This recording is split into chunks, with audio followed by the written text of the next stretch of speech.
aux yeux de tous les amoureux de la forêt de toute l'Europe, nous sommes une forêt exceptionnelle. Cette forêt exceptionnelle, à laquelle les habitants s'identifient, c'est la forêt de Troncé.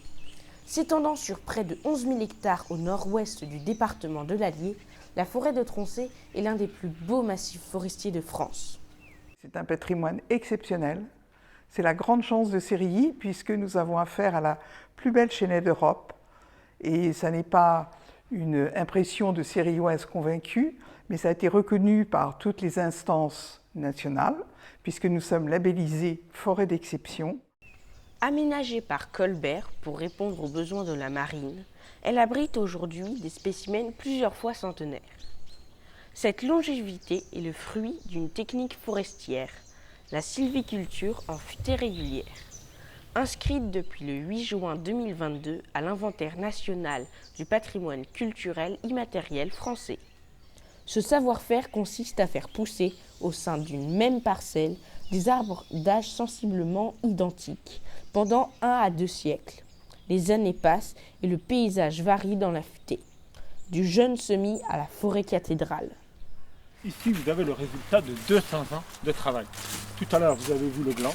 Et ensuite, l'arbre poussé de 50 ans et 50 ans avec tous les intervenants forestiers qui se sont succédés, ouvriers, agents, ingénieurs, qui se sont succédés sur ce travail. Et voilà le résultat. Ces arbres sont la promesse d'un bois d'excellence qui alimente de nombreux savoir-faire artisanaux. Les bois de Troncé sont utilisés pour la reconstruction de Notre-Dame et pour conserver les vins les plus prestigieux. Les bois de Troncé sont réputés pour la régularité de leurs grains. Les nérandiers et les tonneliers achètent à prix d'or ces produits issus d'un travail de plus de 10 générations. La méranderie constitue un atout économique majeur pour l'Allier. On a la société Chêne-Bois qui est le plus gros employeur privé de la commune. Ils sont environ 45 employés.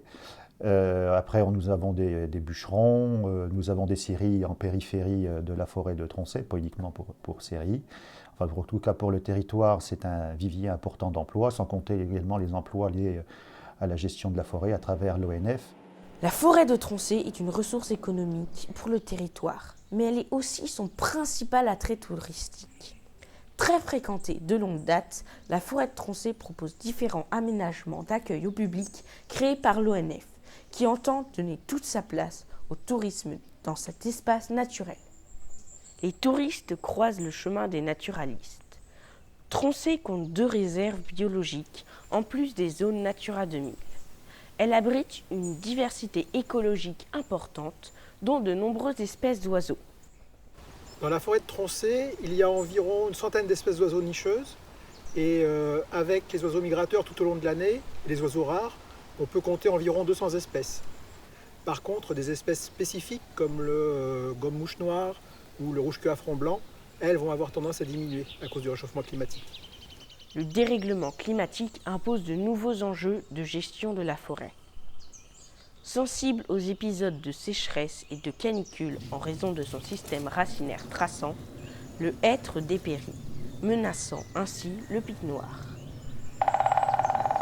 De nouvelles essences sont plantées.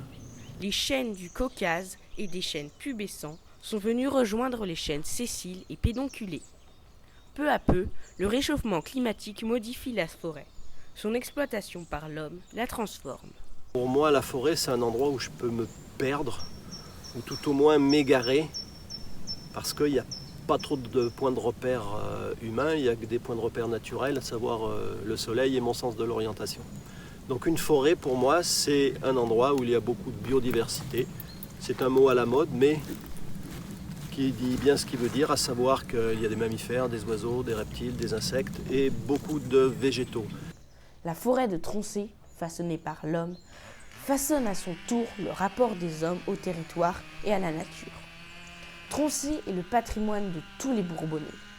Elle est à la fois une ressource économique, touristique et culturelle.